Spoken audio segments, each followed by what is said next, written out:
Larry, Jerome, could you lead us in the pledge? Ready, begin.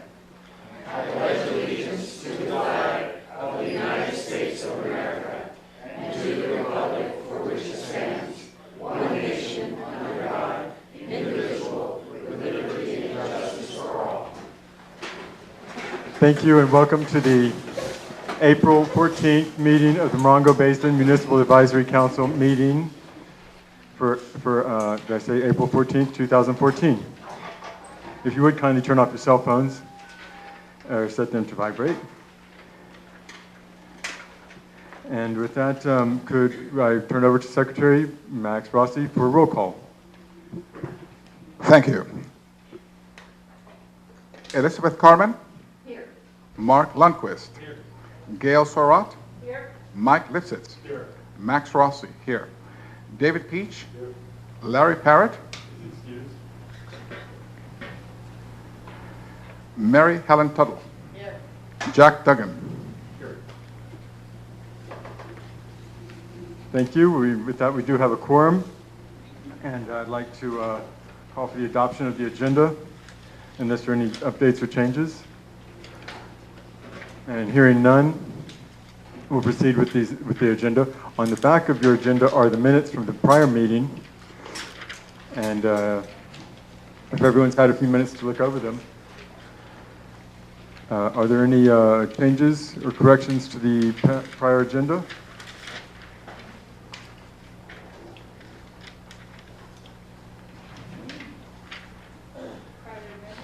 I'm sorry, thank you, to the prior minutes. And hearing none, I'd like to entertain a motion to approve the prior minutes. Okay. Okay, with that. And with that, the prior minutes are approved. And I neglected to introduce, we now have, thanks to the volunteer efforts of Shirley Lundquist over here at the press table, is our clerk who will take the minutes. And that will relieve quite a bit of burden from Mr. Rossi to my right. So thank you so much, Ms. Lundquist, for doing that. We appreciate your help in that. And so moving right ahead, we will go to public comments. And you all see that we have a new program, and that is to fill out these blue cards for those wishing to speak, whether for items on the agenda or not.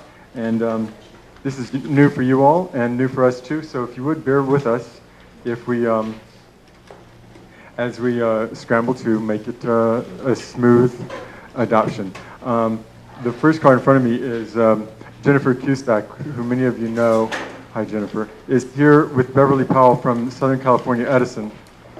And I know many of you, yes, know Ms. Cusack from her days at High Desert Water District.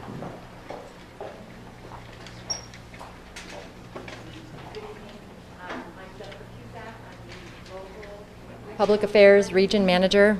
Are one of these on? No? Can't hear me. Can you hear me now? There we go. So I'm Jennifer Cusack, Local Public Affairs Region Manager for Southern California Edison.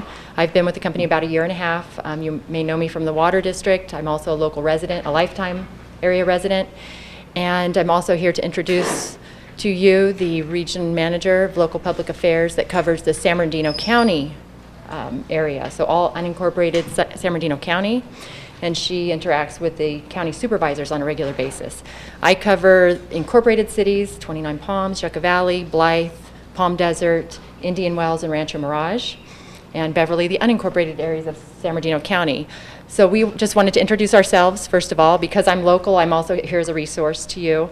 Wanted to share with you that Edison's priorities are safety first, service reliability and affordability, and of course we want to continue to always be a community partner, and we've demonstrated that just recently with a $25,000 grant scholarship to Copper Mountain College that will go towards STEM scholarships toward the youth in the area, and hopefully to educate people in science, technology, engineering, and math, so that they can go on to hopefully be employed in technology sectors such as our own. So I'll turn it over to Beverly Powell. Thank you.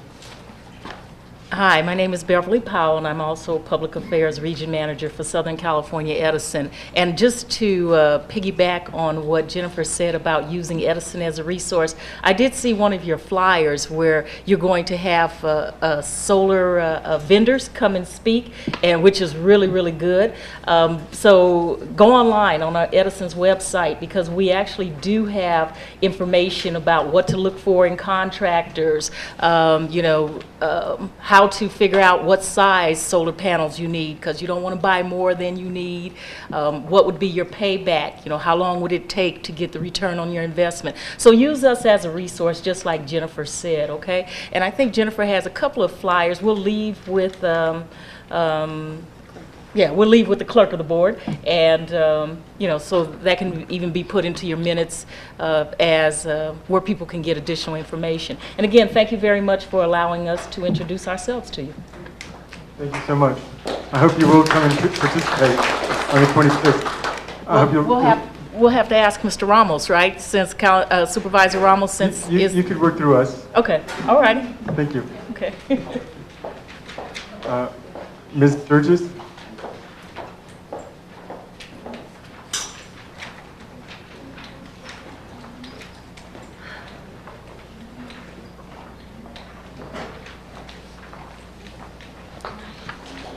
Yes, good evening, Margot Sturgis. I have property in Joshua Tree, and I also live in Yucca Valley.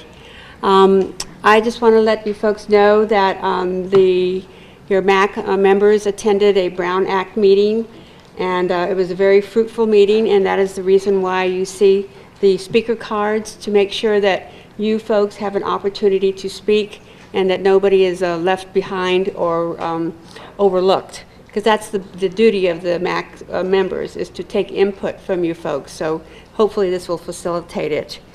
The other thing I'd like to bring to your attention, if you have a pencil and pen, write down this really big word.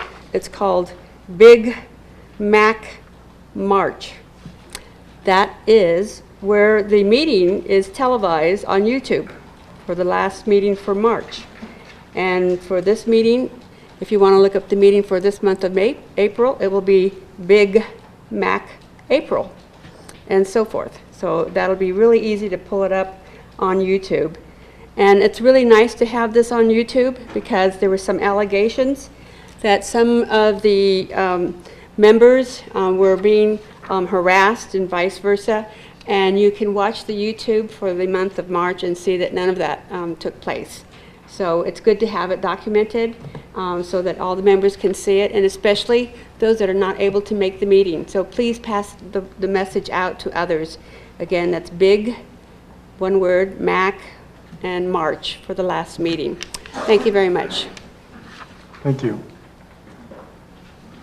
And next, for public comment, Bobby Flint.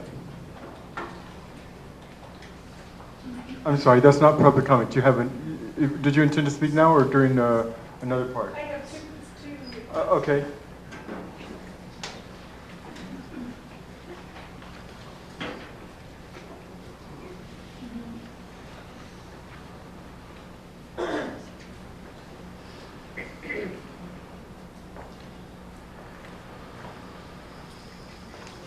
Hi, my name's Bobby Flint. I live up on the Yucca Mesa, and I'm here just to mention that I'm still against big solar, and wanted to make a comment.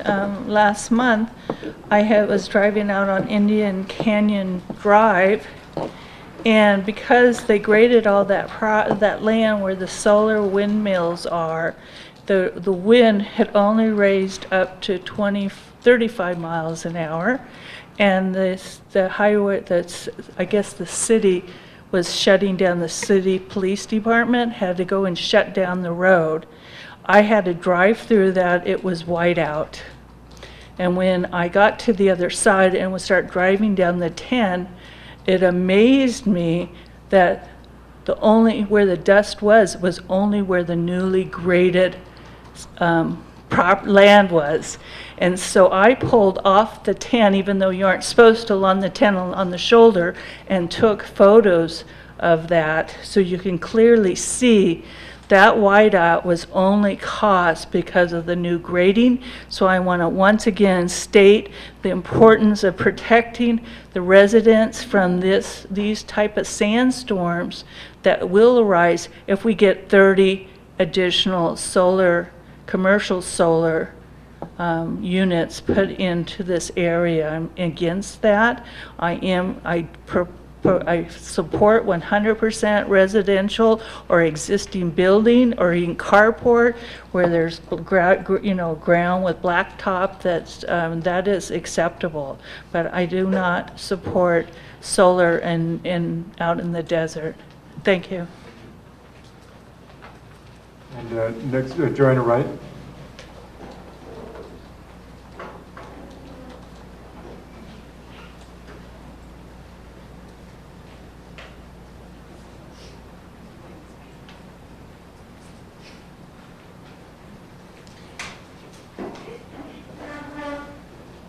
Joanna serves on the Lucerne Valley MAC.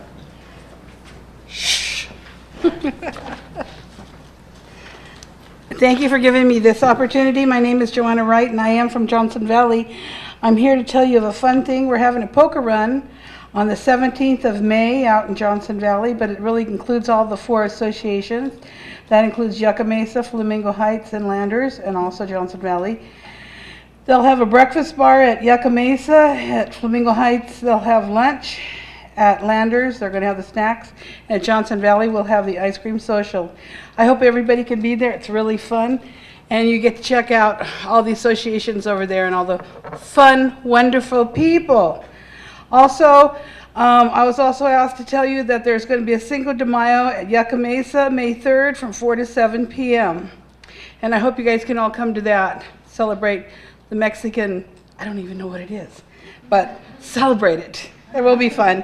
So I hope you guys all come out and check it out. It's really, really fun. And on the poker run, if you win, I think you win $150 or $175, or maybe $1 million. But anyways, I hope you guys all come. Thank you. Thank you. I'll reflect.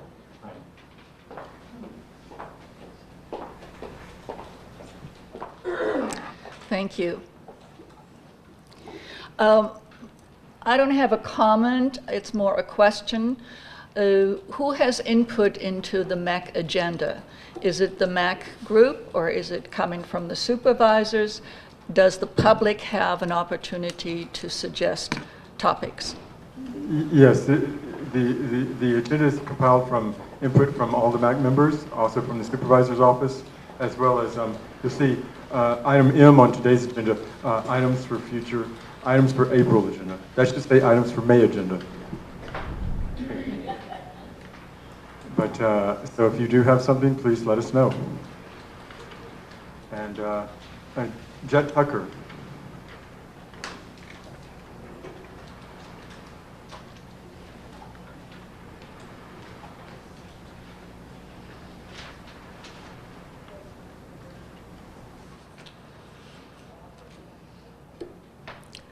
I have just an announcement, and it's for everybody in the Morongo Basin, but on the 27th of April, that's a Sunday, from 9 until 1, the Chamber of Commerce in Joshua Tree is having a e-waste recycling, and that's free to everybody.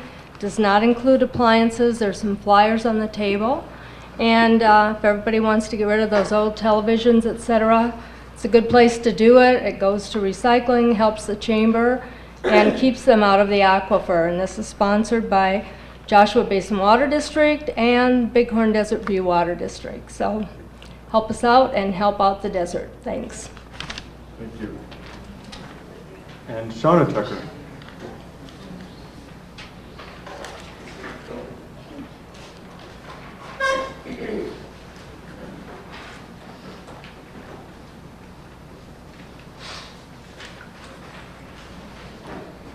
Hi, I'm Shauna Tucker, and I'm just here to raise awareness about a survey. If you were at the county land use meeting a couple of weeks ago, or if you were not and don't know about this, the county passed out a survey that night asking our community 3 questions. What makes Joshua Tree a great place to live? what are the greatest challenges facing the Joshua Tree community, and what is your vision for the future of the Joshua Tree community? And I think all of us probably have something to say about that, and if you weren't at the meeting, you might not have known that they were taking this survey. So I wanted to let everyone know that I made copies of it, and I left a stack over on the table over there. And if you don't want to do it in the mail, you can also follow the URL link that is on the back side of it. There's a link. You can go ahead and do it online. I made a few address stamped envelopes for convenience for people that want to mail it in, and feel free to help yourself to an envelope. I feel like the more the people that participate and show that we are speaking loud and clear about what we want, the better. So thank you. Thank you. Those are all the comment cards I have. Was there anyone else wishing to make public comment? Mr. Smith. I apologize for not filling out the card. That's okay.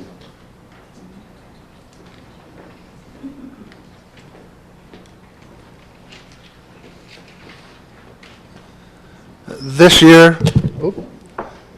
year represents the 20th anniversary of the Desert Protection Act and the formal formation of Joshua Tree National Park. It's a great time to celebrate this for our community. So if any of you have any ideas or things that you'd like to share, maybe this fall, or instigate some programs, there actually are some grant funds available to help you do that. And it's been a huge economic benefit to the community. So if you want to help participate in that, contact me at the 29 Palms Inn, or Vicki Waite, who's the executive director of the Joshua Tree Council for the Arts, which is sponsoring it. And she's at the 29 Palms City Hall. Thank you. Thank you. And gentleman in the back, you wanted to make a comment also? Yes.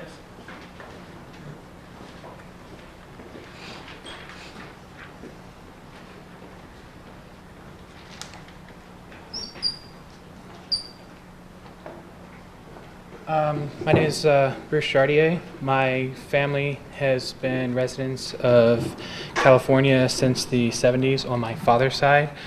I am the president of the gardening club up at Copper Mountain College. I also serve as a senator on the student government. I've been recently speaking with Mr. Lombardo, the mayor of Yucca, and also trying to get some things implemented here with JT Transition, which Joe Gilgrich is a part of, to start a community garden co-op that can stretch from Yucca the whole way to 29 Palms. My idea is to use city trimmings from the cleanup instead of having it go to compost for instead of going to landfill for waste, and use it for the community. Any excess that we have, I would like to give back to the community, to the people, the public, so they could have ways to grow their own food. I made this suggestion to Mr. Lombardo when we had a Region 9 meeting up at the college on some of my ideas, and he was a little impressed. He asked me to set up a meeting with him and the city planner. I plan on setting up a meeting this August to speak about it more. Some of the plans that I have is to supply local, organic, fresh produce, non-GMO, certified in a sustainable way. I also plan on collecting information for how to better retain water. A couple of the ideas that I have is to do hugelkultur, which is a style of permaculture layering system of plant matter, so we can grow vegetables sustainably. A friend of mine, Garth, which I think some of you might know, north of Pioneer Town, he's the one who helped inspire this for me to make it feasible in the desert with water restrictions and problems that we have with the drought right now. If there would be anyone that would be interested in knowing more about it, if you want to speak with me after the meeting, I'd be more than willing to give you any information that you might need. Right, thank you. Thank you. And last call for public comments. Last call for public comments.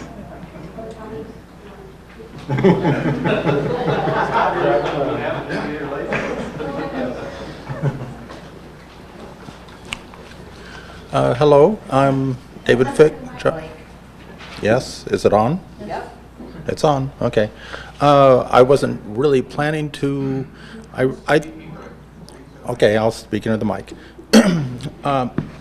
I'll address it a little later on when there's Q&A from the Sheriff's Department, but something that's been bothering me is involving Sheriff's Patrol cars at rapidly fast speeds on the highways in a semi-reckless manner. And I was involved indirectly with being a witness to the Burger King 29 Palms incident. And that was the third incident of this patrol car, well, of the sheriff driving that patrol car. And it came to notice to me about, let's see, it happened April 30th, the Burger King murder, if you want to call it that.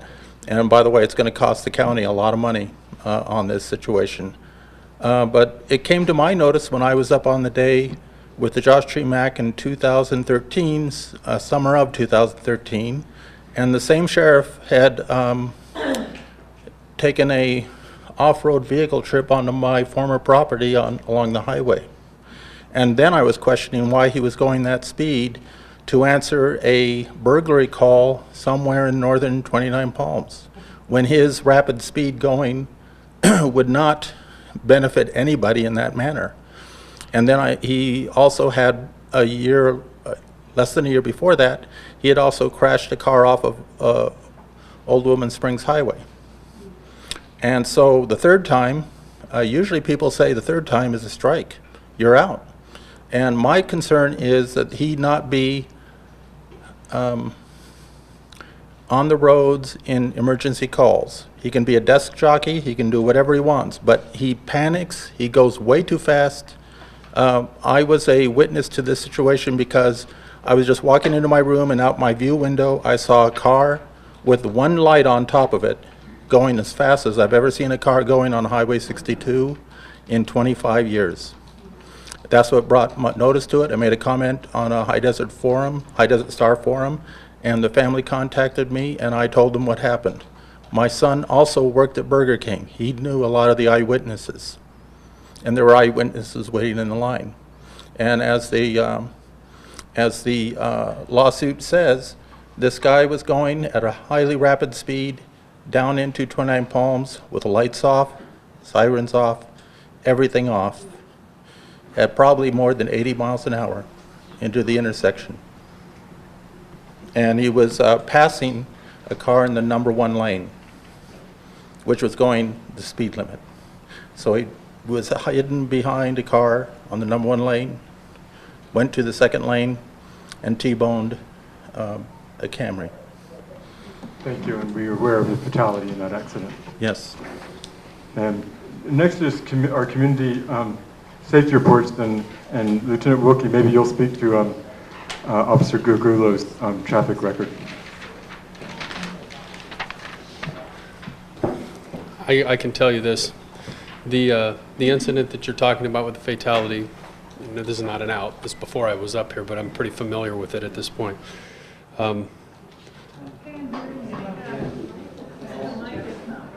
How's it working now? I guess I'll have to stay bent over.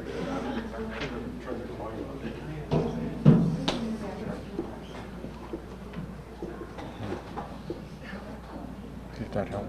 Is that better? Okay, I'm familiar with the incident. It is a serious incident, obviously. It is under investigation at this time. I can't discuss discipline issues with regard to personnel. There are privacy rights that prohibit that. I can tell you this, the sheriff takes it very seriously. County-wide, there's a massive effort on behalf of the Sheriff's Department to address this kind of thing. In the remote areas, statistically, it seems like there's a tendency, not just for deputies, but for everyone, when you're driving down the road, it's easy to get up to 80 miles an hour and not realize that you're doing it. That's not an excuse, that's a serious issue and needs to be addressed. Because a byproduct of that, not only with the Sheriff's Department, but we've had that's what I was going to talk about tonight anyway, we've had a significant increase in the last month in serious accidents throughout the area, county, city, everywhere. Some on 62, some on the other streets. Some of those areas, I think I just broke your mic. Some of those areas are areas like Highway 62 where we know and expect those kind of things because people are traveling sometimes at highway speeds. Other times are in neighborhoods where someone runs a stop sign. Those are things that are difficult to predict. You would assume people would stop for a stop sign. The underlying issue is that there's been serious injuries and or fatalities as a result of reckless driving and or speed. I know that the Sheriff McMahon, is very serious about it and not going to tolerate it. Again, I can't discuss discipline issues, and I apologize for that. I know you wish I could probably, but I can't.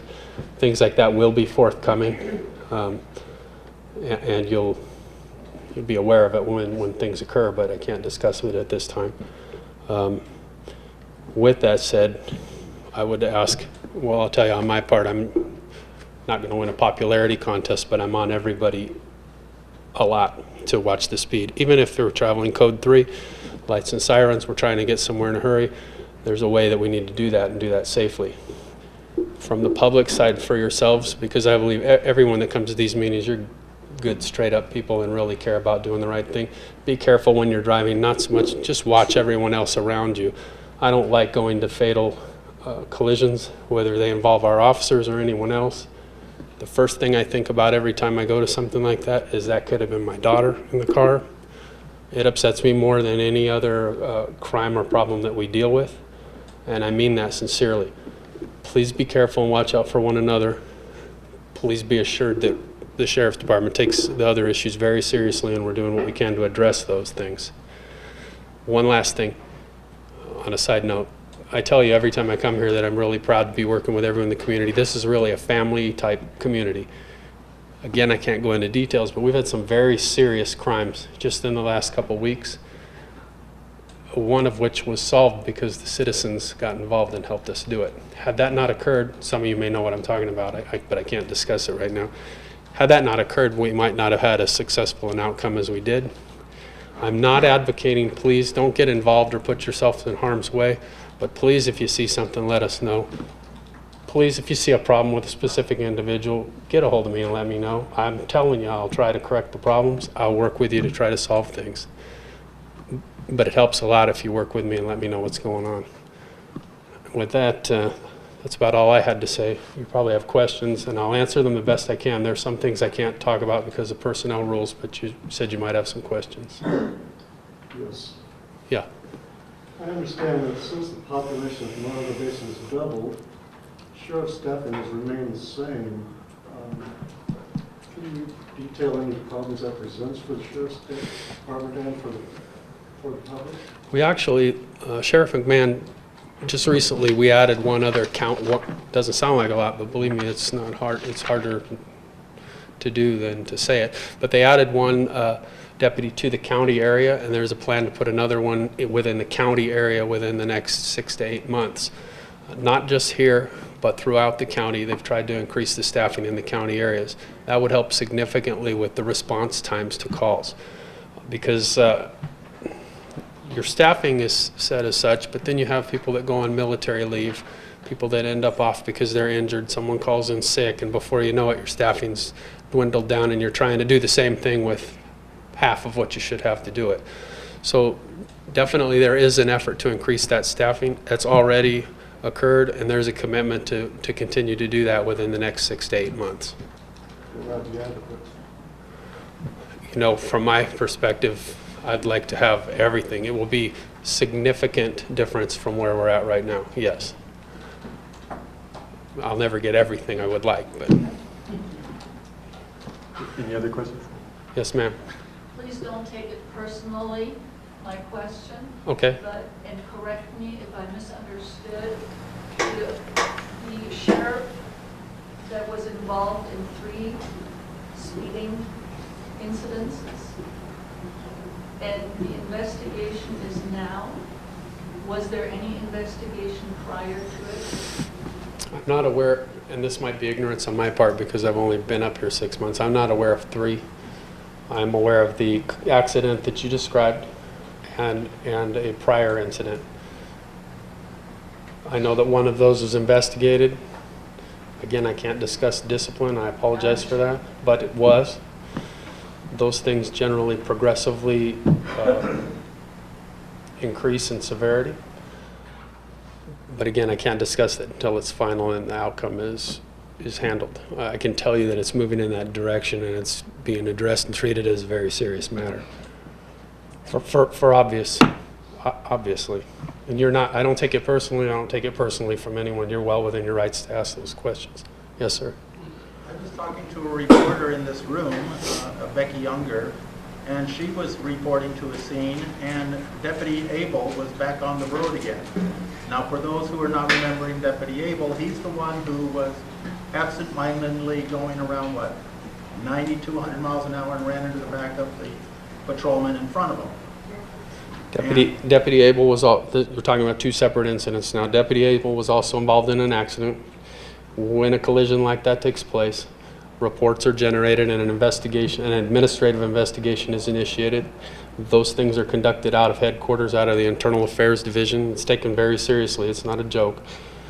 And when that's concluded, then discipline is metered out or not based on the circumstances involved. I don't have the inside scoop on that because it's Internal Affairs handling it. And some of the things, if I did, personnel rules would prohibit me from talking about them. But he was still on the road. He's working currently, yes. One last question. Yes, sir. Yes, would you be able to give us a rough estimate, ETA, as to when the investigation may be completed?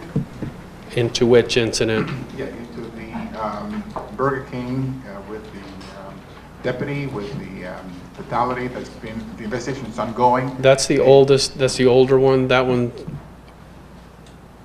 would be nearing conclusion. A month? You know, because that works out of Internal Affairs, that's hard for me to say. I know that it's being pressed to be brought to conclusion. Thank you. Any other questions? Okay. Appreciate you speaking to us. Thank We'll you. look forward to an update. Okay. I'm here again with Public Safety from Officer DeLong. Hi. From California Highway Patrol. And PIO Joan Griffin. Good evening, can you hear me? Yeah, I'm Lieutenant Dan DeLong, the California Highway Patrol, Morongo Basin area. I'm the commander there, and this is Officer Joan Griffiths, our Public Information Officer. And I'd like to just reiterate what the Sheriff's Department said. We've had a horrible start or halfway through April, and I'd just like to reemphasize traffic safety in our area. Just please get the word out to your coworkers, your family members, and whoever else you might come across, and just drive defensively through these streets. Maintain all the speed laws, wear your seatbelt at all times. And unless you have a handheld device, please do not use your cell phone, and please, if you are going to drink or consume any alcohol, make sure you have a driver or just stay where you're at. And maybe we can prevent some of these major injuries or even worse, fatalities as a result of traffic accidents. But we have had a horrible start to this month. April 13th through the 19th is our National Public Safety Telecommunications Week. Sometimes calling 911 might be intimidating, and our public safety dispatchers have devised here a list, the following tips to help callers during emergency, and I'd like to just go over a couple of them. May help you if you ever need to use 911. No matter what happens, stay calm. Be prepared to provide your name, phone number, address, or location, and detailed description of the incident or vehicle being reported. Let the dispatcher guide the conversation. We all want to get, we're all kind of excited, and we want to drive the conversation, but there's some things that she needs to get out. While you're giving her information, she can put out information at the same time. If you think in those terms, you know, that'll make more sense. Wait for the dispatcher to ask questions and then answer clearly and calmly. Listen carefully and follow all directions provided by the dispatcher. Be prepared to provide a physical description if emergency involves a criminal suspect. Cellular telephones may not tell the call taker where you're at. That's probably good to know. Sometimes it does not. Use a landline to report an emergency whenever possible. That'll give us the location of where you're at. Remember, 911 is for life-threatening emergencies. Misuse of that line system will result in a delay for callers with real emergencies and can be punishable by a fine of not more than $1,000. We do a lot of business. Our telecommunication operators are very experienced. Our volume of calls is approximately 8.9 million calls for service each year, so they get a lot of traffic. So if you ever need to use the 911 system, maybe those tips can help.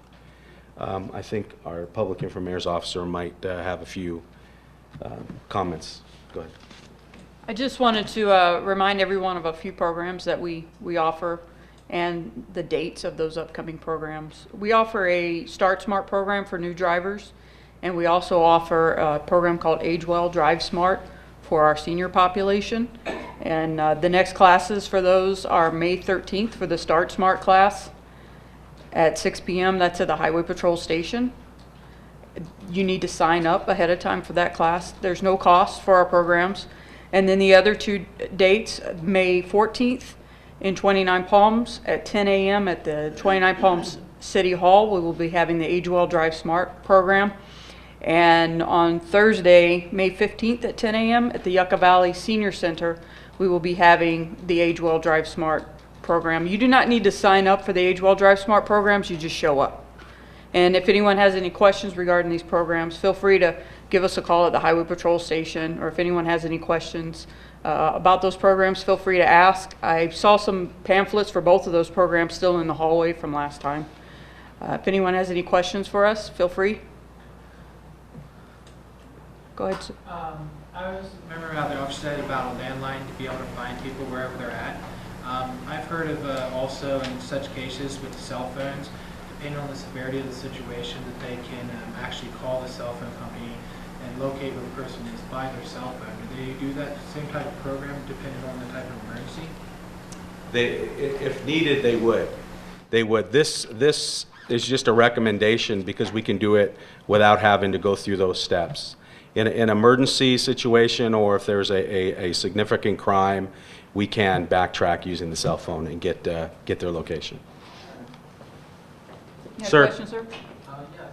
In the news, in the last 3 or 4 days in the news, there's been a lot of activity of stupid drivers or awkward drivers doing dumb things.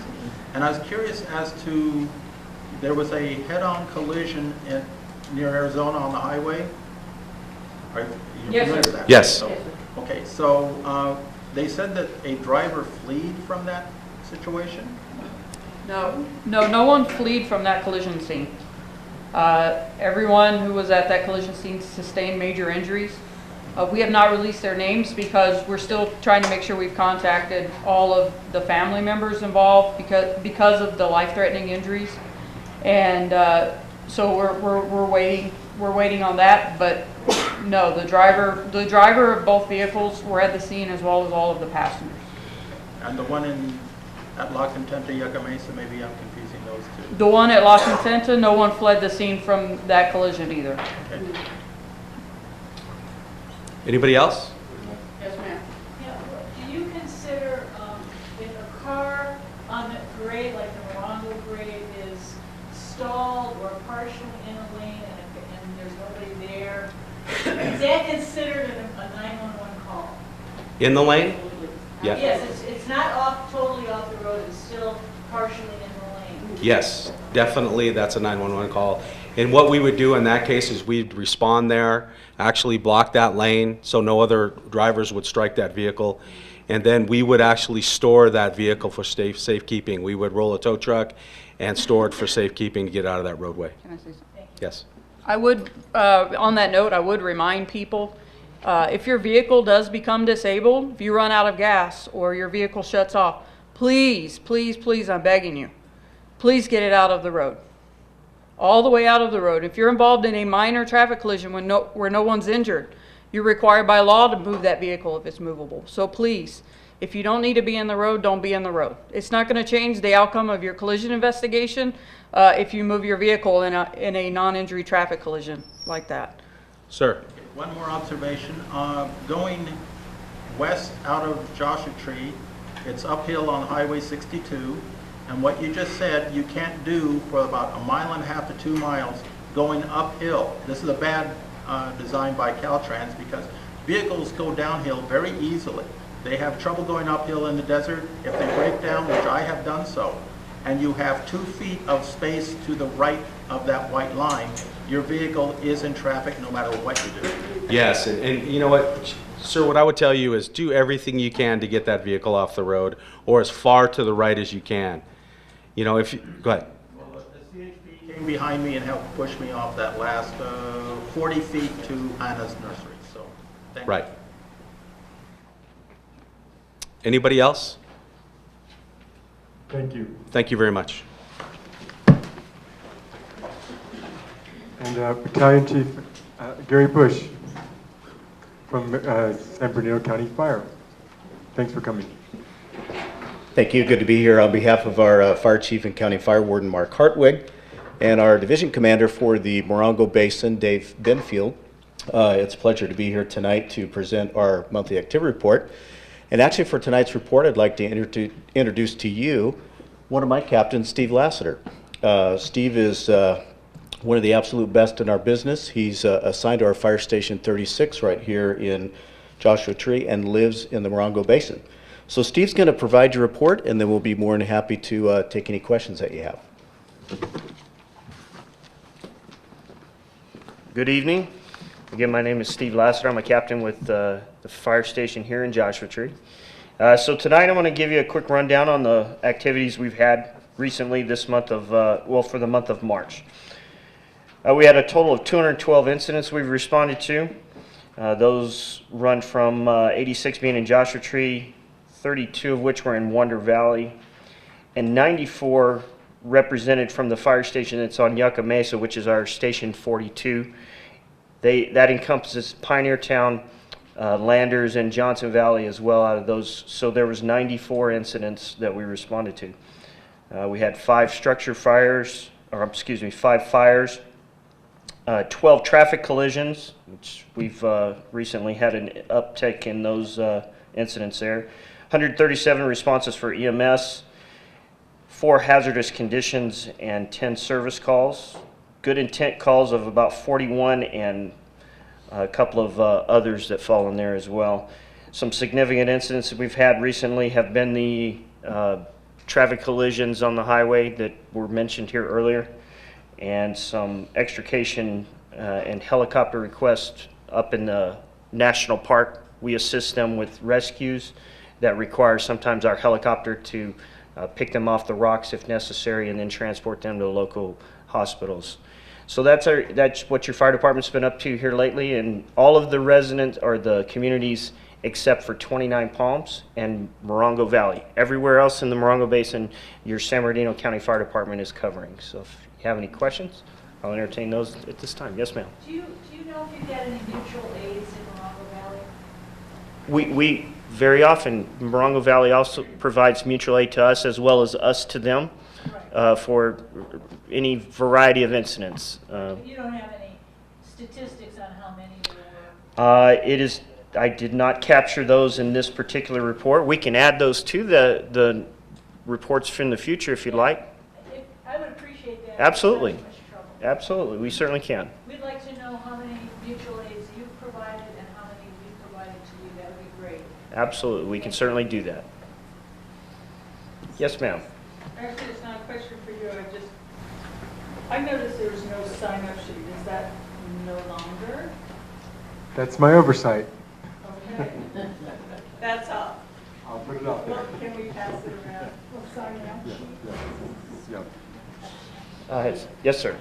What was the cause of the vegetation fire in the middle of Sunfair Dry Lake at 4th Street and east of Cascade by about 1,000 feet? It's the first vegetation fire east of downtown Josh Tree in 25 years.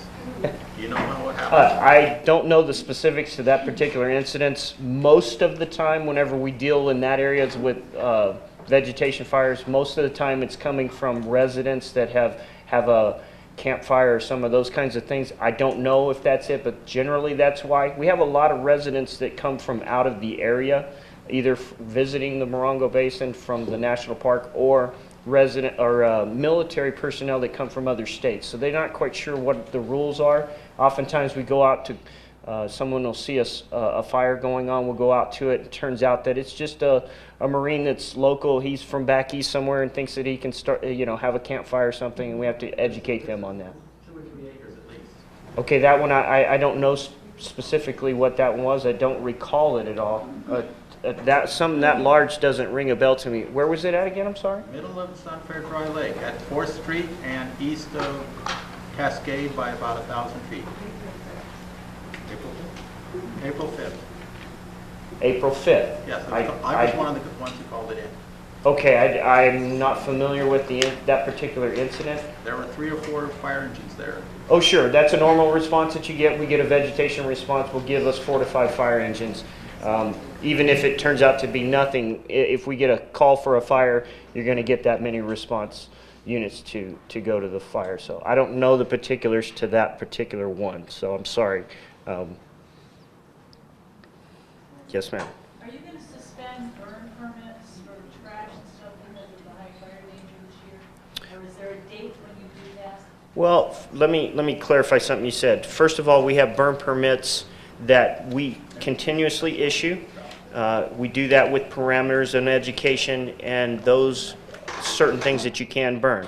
One thing that you cannot burn is trash. So we do not authorize trash to be burned in the burn permits. It's strictly yard waste, tumbleweeds, and yard debris with diameter of branches no larger than 2 inches. Our burn permits do 2 things. They allow for us to have safe burning through an education process, and then and that goes in conjunction with whatever the weather conditions are. And then the other side of it is AQMD's requirements for what's allowable to burn for air quality. So those two elements are applied there. Is it true that the fire service is saying that this is quite a tough year for wildland fires? I would say that the fire service as an industry is looking at it as a potential for that being, but being in Southern California with the drought that we have, I think we tend to stay in that condition most of the time. So, so yes, they are predicting across the board that that might be an uptick in those kinds of incidents. But again, Southern California, we're in it all the time. So, thank you so much. You're very welcome. Yes, sir. I'm not familiar with the term you're using, is good intent calls. Can you define that? Good intent calls. Pretty much anytime someone doesn't know who to call specifically, we get those kind of calls to say we don't know what to do and we need someone to help.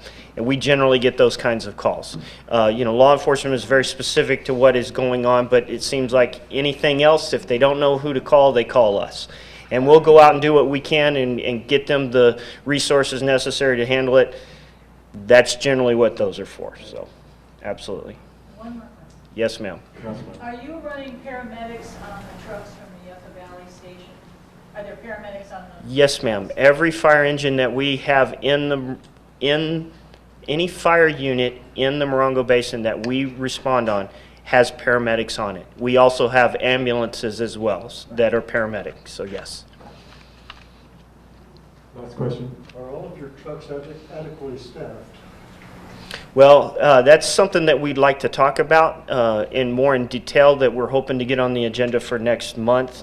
We'd like our division chief to be here to help us with gathering that information to give a really good education as well as the understanding of how our staffing levels are, how we determine what is appropriate, and then how monies and so forth are they're allocated so we can do that or not do that depending on what the case is. So we'd like to present that next month if we can. I think we put that on the agenda, so if people are interested in hearing about staffing levels and how we go about getting them and response times and how those two correlate to one another, safety and so on, we're going to present that next month. So, thank you. We'll look forward to hearing from you. Okay, great. Oh, anything? Girl, you have one more? One more. Yes, ma'am. Where can I go to get my fire extinguishers tested and certified by the fire department? Well, they're not certified by the fire department. There's a fire code that certifies them, and you have local resources, independent companies, private companies that provide us. No, ma'am. They have private companies now that offer that service. That's no longer for the fire department. We even have our fire extinguishers service from those companies. Yes. Thank you. Okay, thank you. Thank you. We look forward to next month for an Yes. expanded presentation. Okay. And moving along, if we could, I'm going to pass over to our to Mary Helen Tuttle to introduce our guest speaker, which is on homelessness. And I do want to mention that homelessness and poverty in Morongo Basin is a major concern of Supervisor Ramos. And I know that they'll be looking to addressing some of those issues before the end of this term. Mary Helen.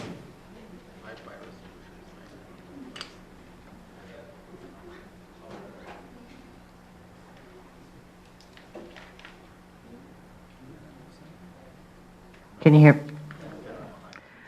So tonight's presenter is Ray Packard, and while most residents of the Basin know her as the Tortoise Lady, Ray's real job is social work. She has her BS in sociology and her MS in criminal justice. She is a student of Dr. Ruby Payne, one of the nation's experts on poverty and its effects on education.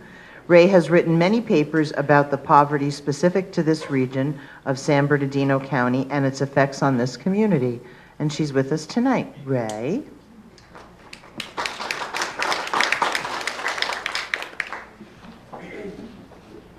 Hi. What I'm going to do tonight is talk about homelessness at a national level, and then at a local level, and then some of my personal experiences in working with the homeless in the Morongo Basin.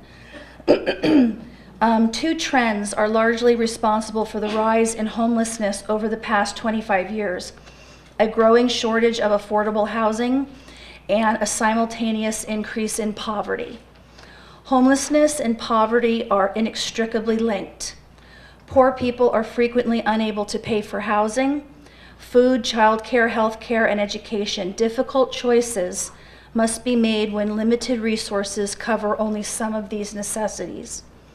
Often it is housing that is chosen to be dropped. In 2012, 46.2 million people in the United States lived in poverty.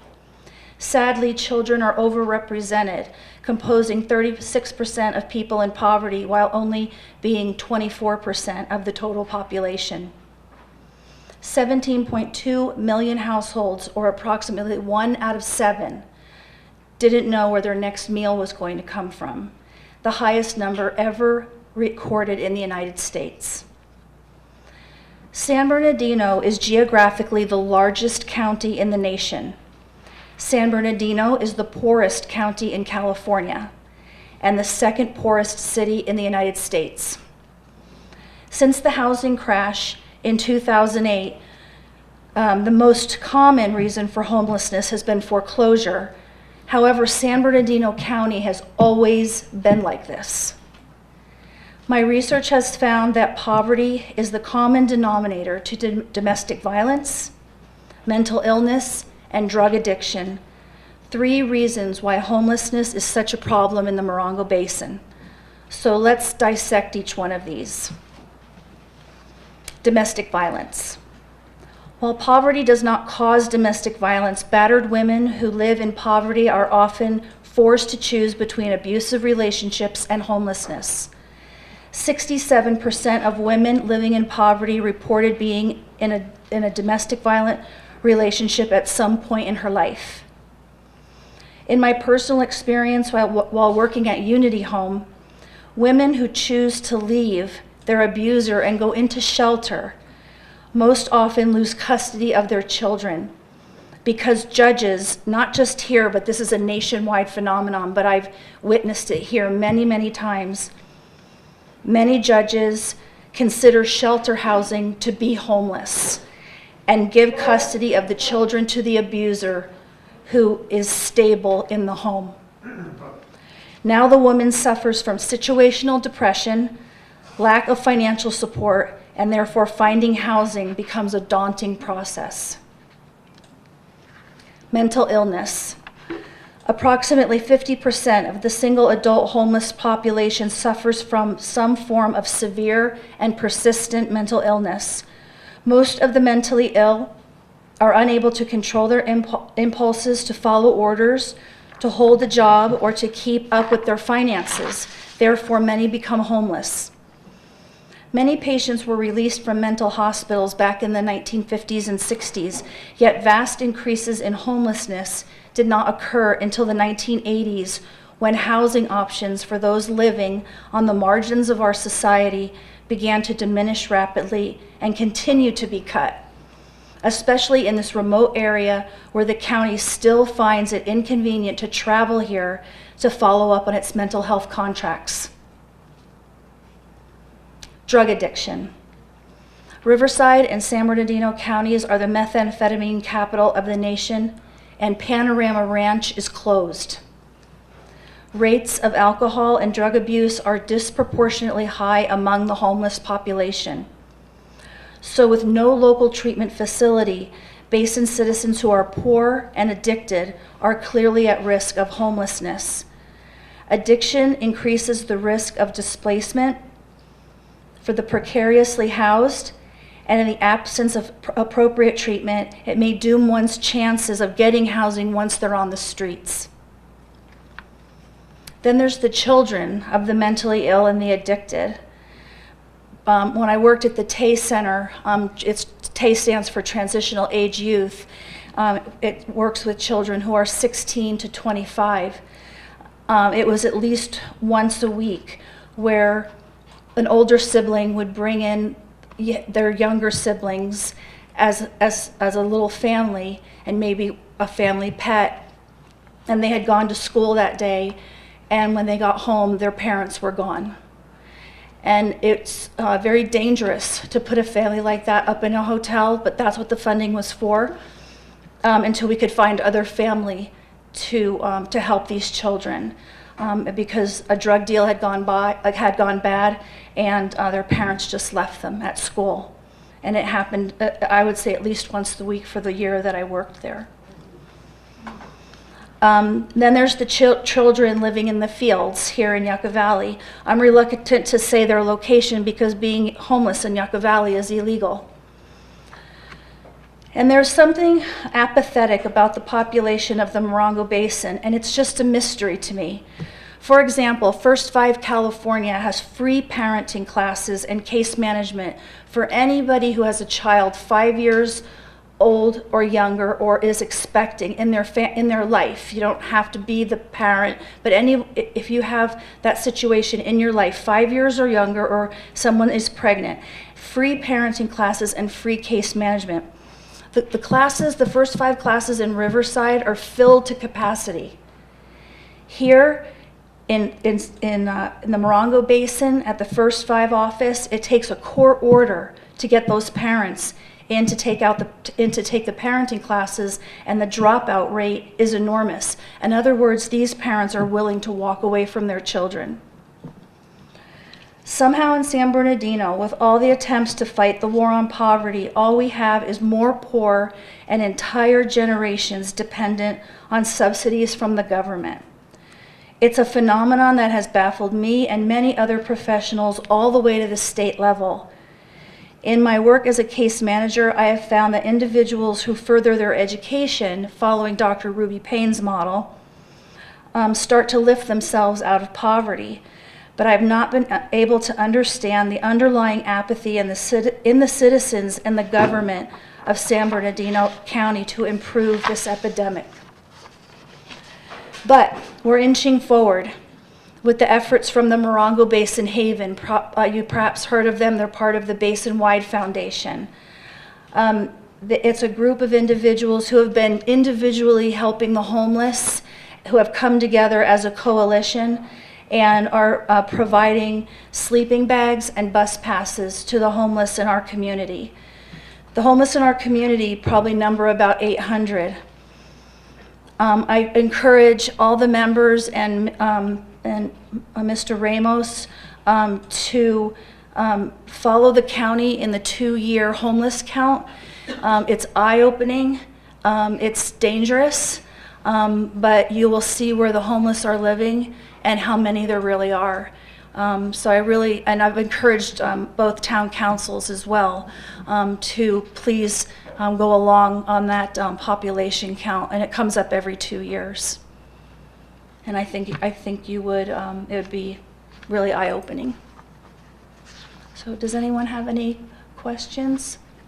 Yes, one of the plans that I have to help out for the situation in the event is through the gardening crop that I want to organize through the city between here, Yucca, and 29.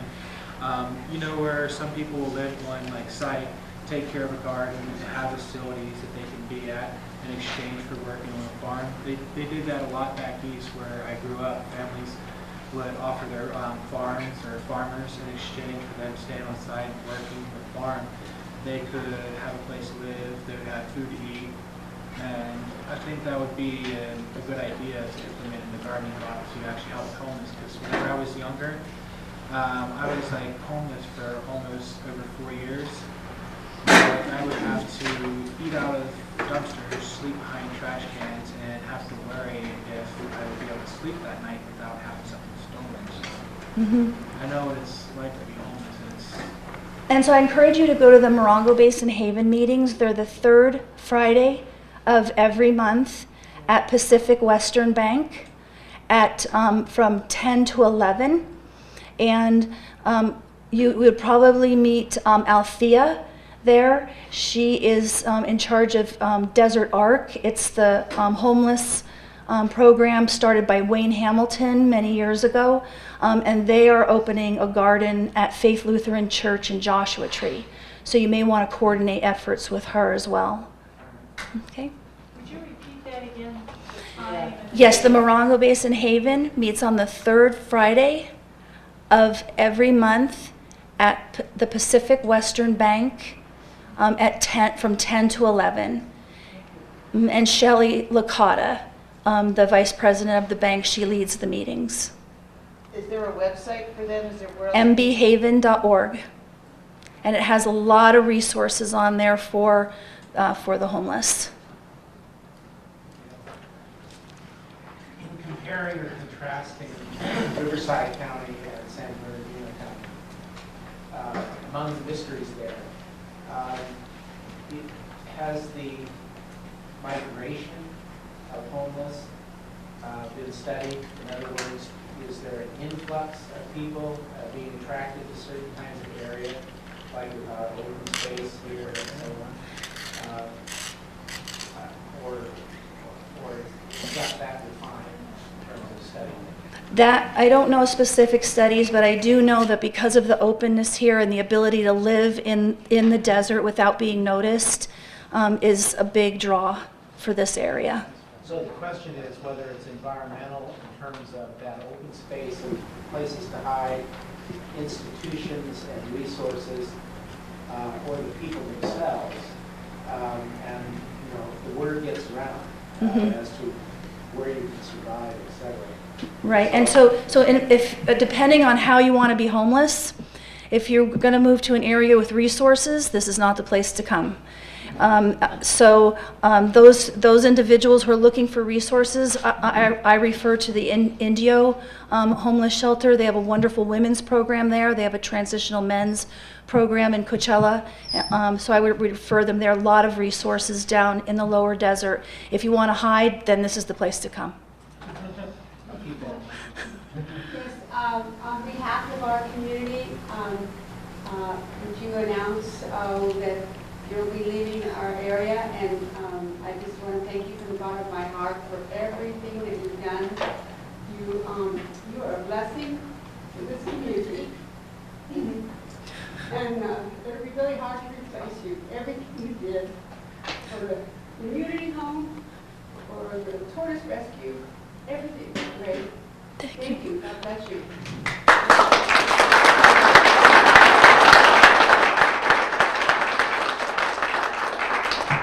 Thank you, Margot.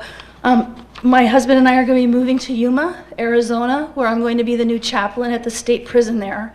And I'll be able to use my degree and have a career and provide for my family. So the tortoise rescue has been taken over by Heaven's Gate Large Animal Rescue. It's still going to be called the Joshua Tree Tortoise Rescue. They will be there at Earth Day.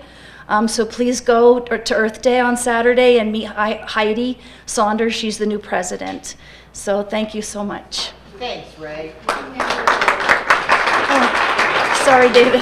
Sorry, David. Slightly off topic, I want to reassure you the 2 tortoises we got from you were doing just great. Oh, good. I'm glad. It strikes me as ironic that the county can readily come up with $4 million for an animal shelter, but doesn't seem to want to spend a dime on a homeless shelter locally. Would you regard local resources adequately humane? I'm really glad that the Morongo Basin Haven has organized because when I went, back in 2008, when I went to the town council and talked about building a homeless shelter, the response was, if you build it, they will come. And they're already here, and we really need to house them. And there's, if you follow along in the paper, you'll see how many homeless we're losing, how many homeless are dying on the streets in Yucca Valley and in 29 Palms. But one good news, and I did make a note of this, is that the town of Yucca Valley just recently passed zoning codes that will allow for a homeless shelter. So that's like a big deal. So now at least we can build one now. Just need funding. Yeah, just need money, yeah. All right, thank you. Thanks, Ray.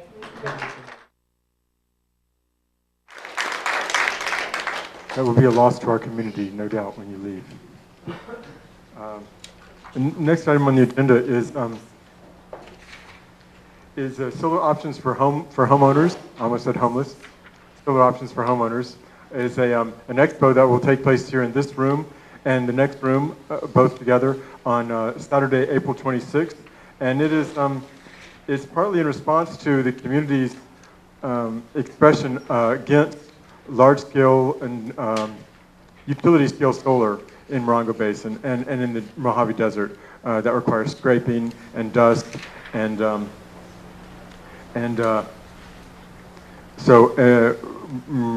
Supervisor Ramos is making this facility available for vendors and homeowners to get together and learn about what is required. And also he's bringing in representatives from the HERO program, that's home energy, home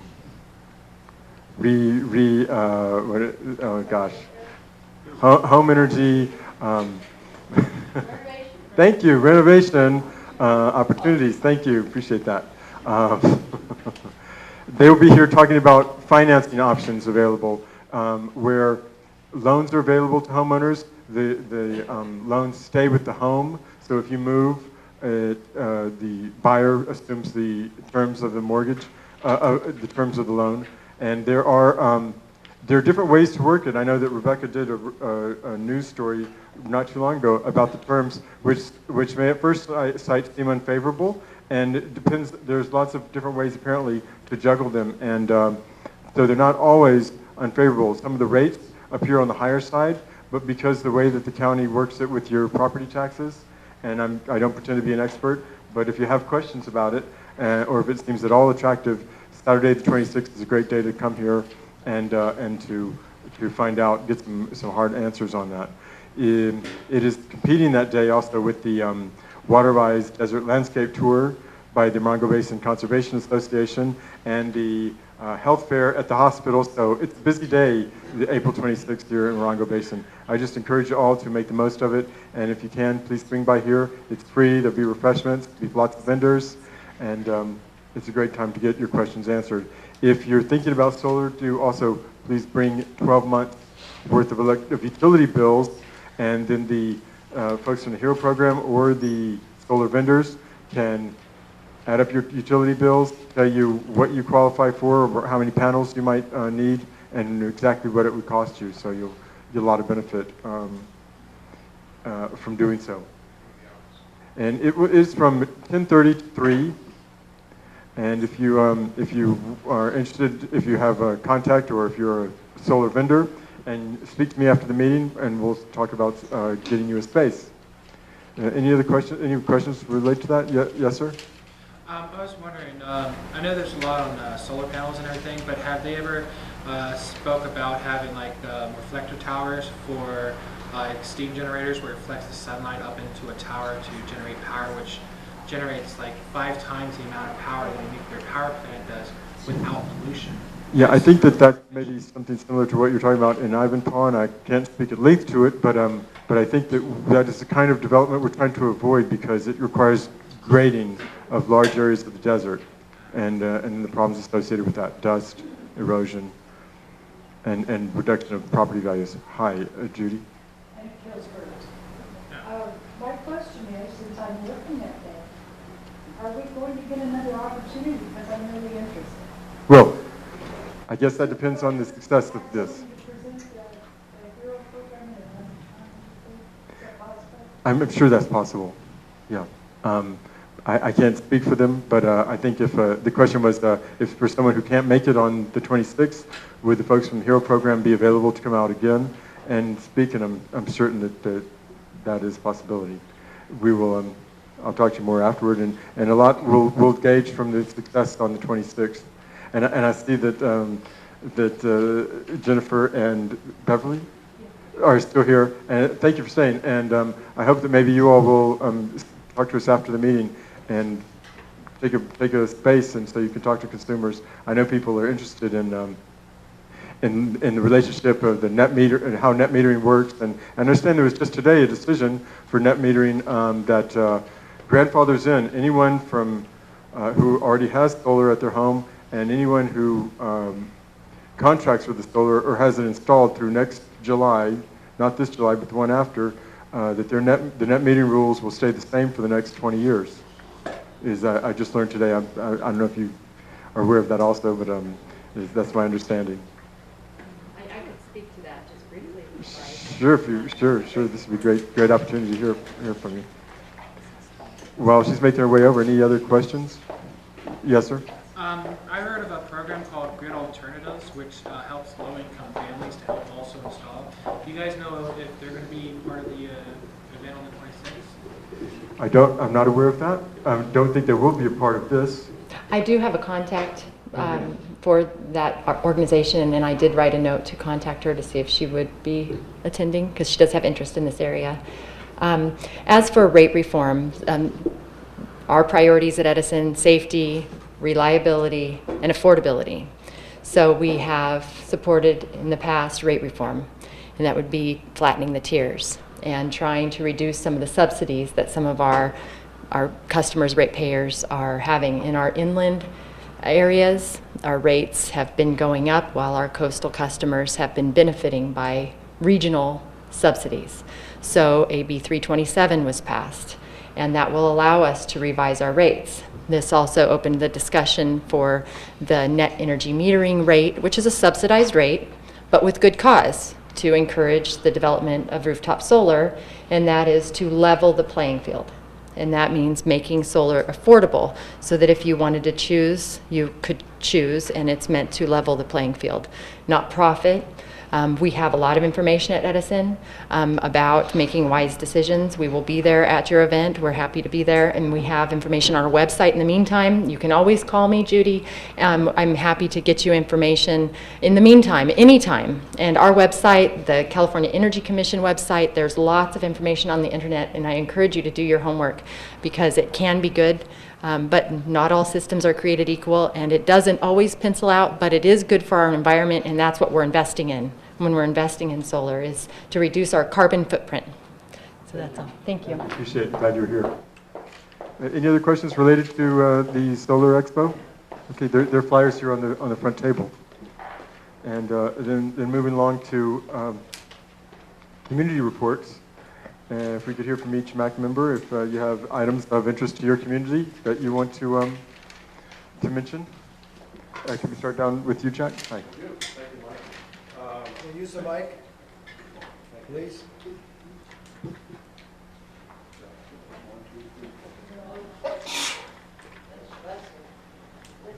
That it? No. Yeah, I'm pleased to report that in Pioneer Town, about 1/3 of Main Street has been purchased by a new owner. And I don't know if people have been there lately, but they've cleaned up the north side of Main Street. They've installed some new solar lamps, which are consistent with some of the old lamps that were back there in the 50s and 60s. She's restored a couple, 3, 4 buildings and placed businesses in them. And the campground has been restored, cleaned up, and is open for business. And they've been sold out just about every weekend for the next couple, 3 months. So Main Street is really looking good. Pappy and Harriet's purchased one of the first lots past their establishment, and they restored 2 new buildings. We've got the sound stage, which is the big barn in town. It's been re-roofed. They're putting new siding on it. He's looking to open up that business soon. Matter of fact, it was open for 1 day this weekend as a rummage sale, and that's a start. So things are looking real good in Pioneer Town right now. Another thing is the Gunfighter started this weekend. Shows are at 2:30, and there's 2 different groups that do the shows, so they're different each day. So if you have somebody visiting in town, it's a good place to go and entertain them. But good luck getting lunch at Pappy and Harriet's. It's busy now, which is, we almost lost that establishment here a couple of years ago, and I guess it's been 10 years now. And the owners of that have turned that place around into a first-class eating establishment and a world-class entertainment center. So, thank you. Thanks. Wow, first-class eating. Afraid to use this thing. Hello. Okay. Well, Yucca Mesa, the thing that seems to still be concerning people is the solar projects. So I got a surprise for you guys. You look on the website, we now have a solar project worksheet that all of you can use.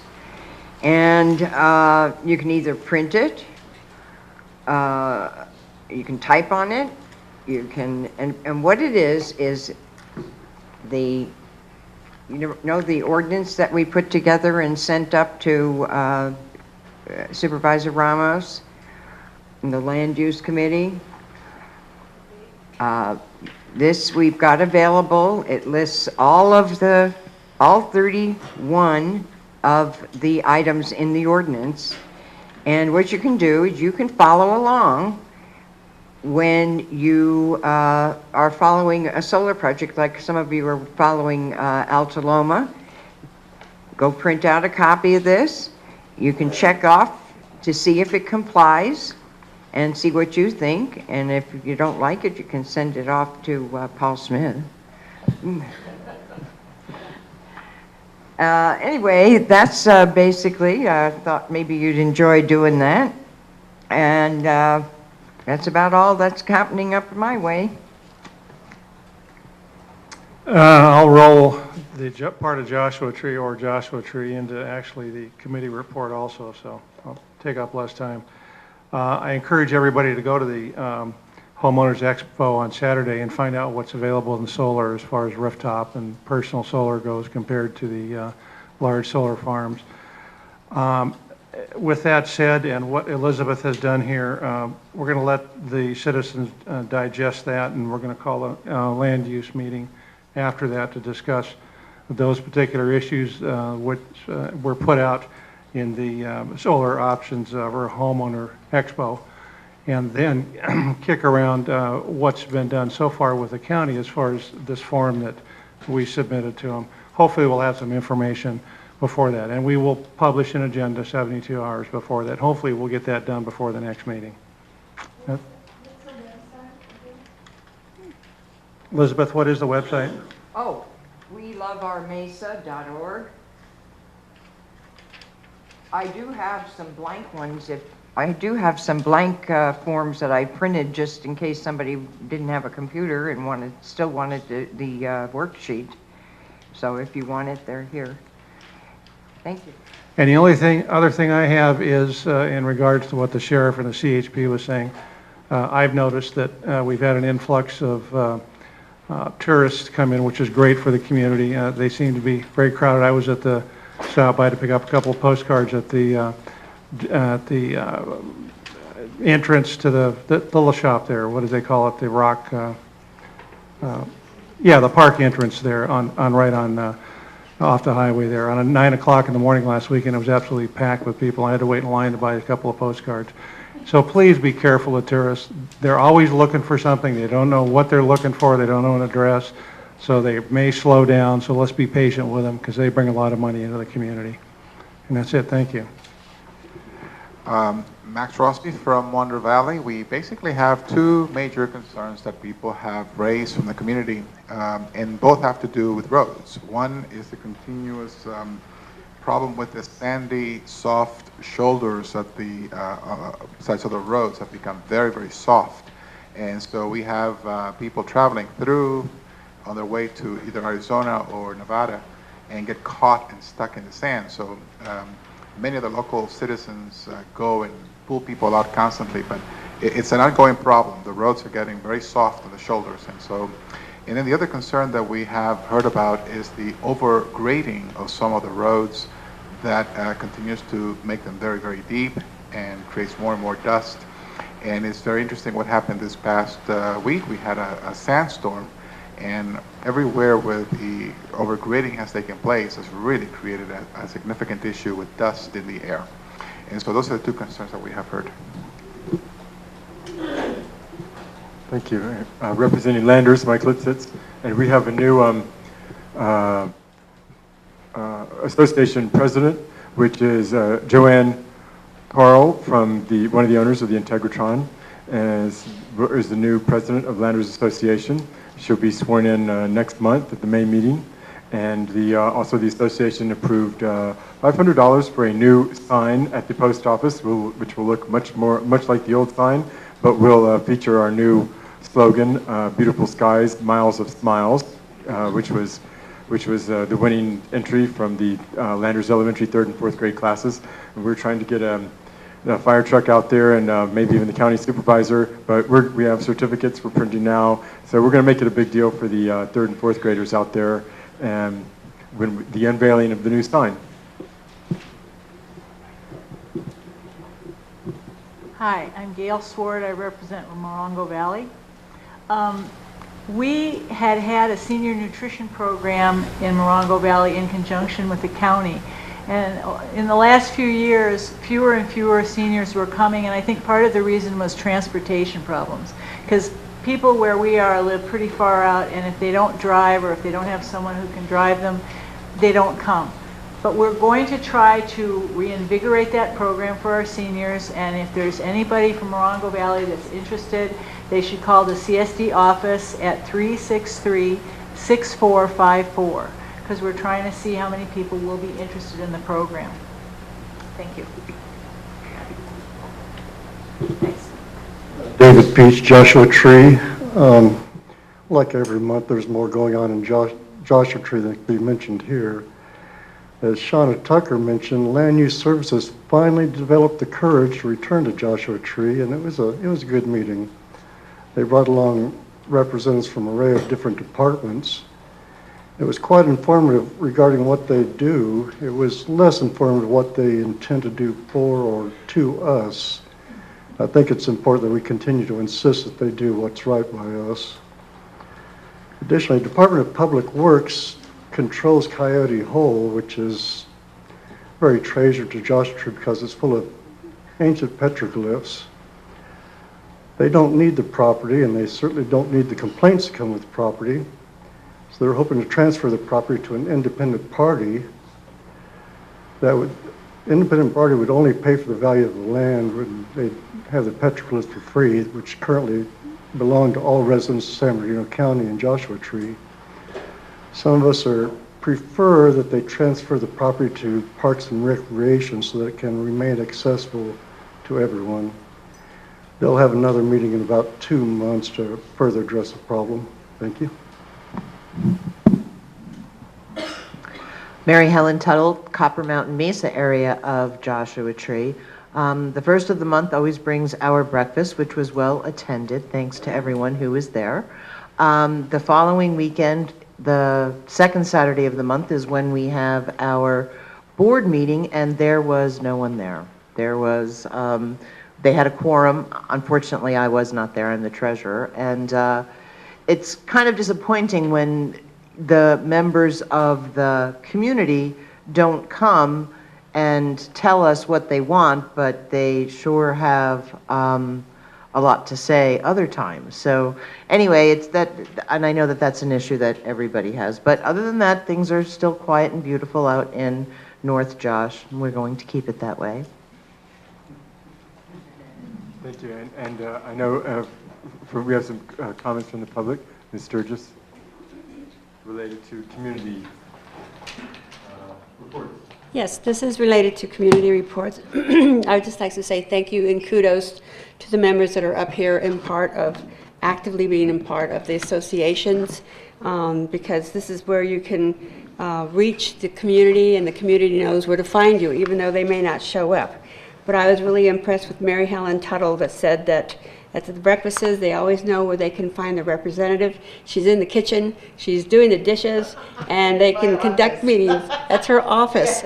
And that's really, and it really shows that you're part of the community. If you cannot attend these association meetings or be a part of it, then how can you know what's going on in your community? And so I commend all of you that are there, especially the independent associations who are not receiving any funding from the county. It's really important to plug the events and do those fundraisers, and kudos to you. Thank you. And Ms. Fleck, did I skip you? Did you have a comment on another item that I missed? I passed, it's always all. Okay, thank you. Thank you. And okay, and yes, Ms. Tucker. I just wondered if you could reiterate what we spoke about earlier about the reason that the formula retail ordinance was not in the minutes and is not on the agenda this.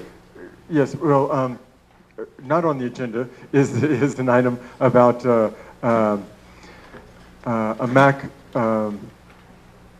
position on formula retail in Joshua Tree, and it was something that Ms. Tucker had brought up last month, and we have, because tonight is Passover, the main speaker who would have addressed that is Ms. Kopp, who is attending the Passover Seder, and where I should probably be as well. But that being the case, we promised that we would offer her an opportunity to speak when our Land Use Services Committee next met, and so we hope that next month we will have Ms. Kopp on the agenda again, and we will talk about formula retail in Joshua Tree. Is that what you're referring to? Yeah, I just wanted everyone to hear it. Yeah, it is on our mind, and something we do plan to address. And barring any other comments, we'll move on to committee reports, if there are any additional reports from Land Use Services or Roads or from the Brace Committee. Okay. It has encountered a couple of snags that should have been foreseen, but will probably be adequately overcome. Episodes of encouragement fortunately surpass those recurring problems. Item number 7, involving land use issues, which makes officials especially nervous. Neglected local political realities will either be substantially revised or completely expunged from the list.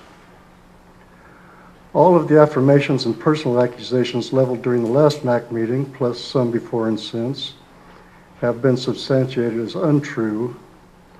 All email inquiries do and will receive a timely response, though the response could again go unnoticed by the recipient.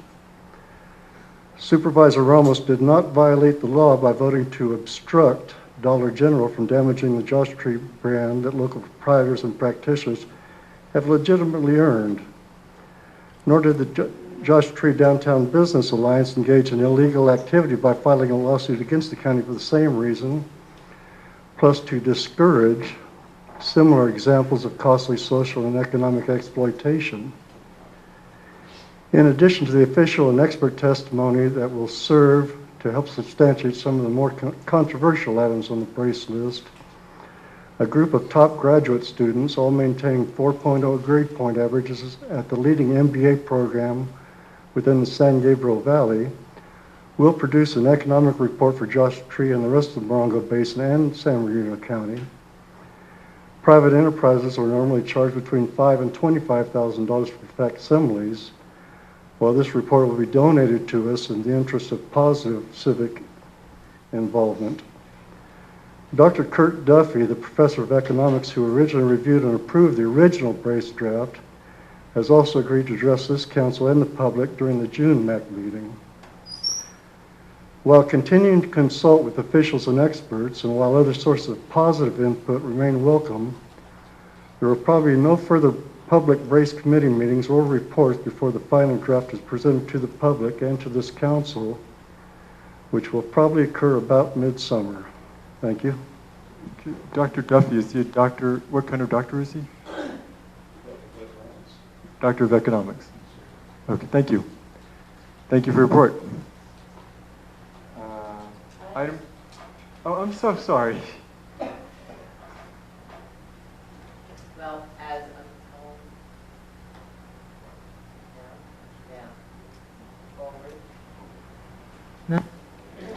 Now, oh, okay. I'm the one who invited Ray Packard. You're welcome. And it was also a very selfish reason because I personally wanted to know more about Morongo Basin Haven, and I missed the meeting when members of the MAC were appointed what committee they were on, so I was appointed to the Poverty Committee, and that's okay, thank you, because I'm real happy to be there, actually, Mike. And I am going to, I just made a note of when the meetings are. They're a Friday morning, 10 to 11 at Pacific Western, so I am going to make it a point to go to the meetings, so I will be able to report back to the MAC. Oh no, we're the third Monday, right? Second Monday. So I won't have, I will let you know what happens on the previous one. So I can keep the council and anyone here updated as to the workings of the Morongo Basin Haven. Thanks so much. And moving on to items for future agendas. We know about forming the retail for Joshua Tree, and next month we will hear from the battalion chief again from the county fire, who wants to talk about staffing. And any other items? Yes, ma'am. One problem in the Morongo Basin that isn't talked enough about, I think, is the off-roading, the illegal off-roading, because that also contributes to the destruction of the sand of a special kind of ecosystem underneath it that holds things together. And we are overrun by illegal off-road riding. I would like to see a discussion on that. Thanks so much. I would mind seeing discussion on roads. I have, and I mentioned this to Max, I have in my area new homeowners moving in shutting down roads. These are dirt roads, but they're closing them off, and I just found another dirt road being closed off. So is that something, I know it's not a county, those are really county roads. Some are. Some are, and some of them are on the maps, but it becomes an issue for, I call the sheriff's department, and it is a concern because your emergency response team will have a map, and when they come there, that could be a delay if those roads are closed down. That is, from my understanding, that is not illegal. That they can post, they can close a dirt road on their property with the barrier, and then I believe it's 48 hours. The county will take a complaint against the closure, and then open that up for discussion. And if barring no complaints, that road becomes closed. I'm not speaking as an authority on that. That is my sketchy sort of background knowledge from something that happened in my area. But Yeah. Because generally speaking, there are easements. Yeah. And on the edges of everyone's property, they have to get an easement. Could you use the mic over there?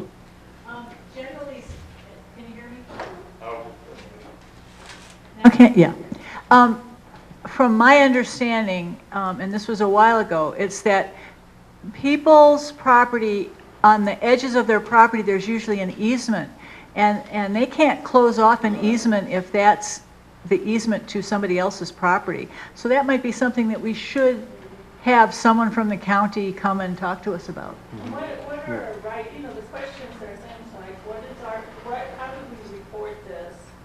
What are the ordinances that govern this? And who is the person to contact when there is an issue? Or do the neighbors get out their guns and write it out themselves? So before it gets to that extreme, that would be a nice accomplishment. Could you Thank bring you. that up for an agenda item? Those questions you had? I can do Present it that. as a request for an agenda item? Sure. Thank you, thank you. And then we can maybe find out from the county who we should have come here to address that question. And with that, we'll adjourn at 8:12 this meeting. Thank you. Thanks for coming. Thank you, Bob Stevenson.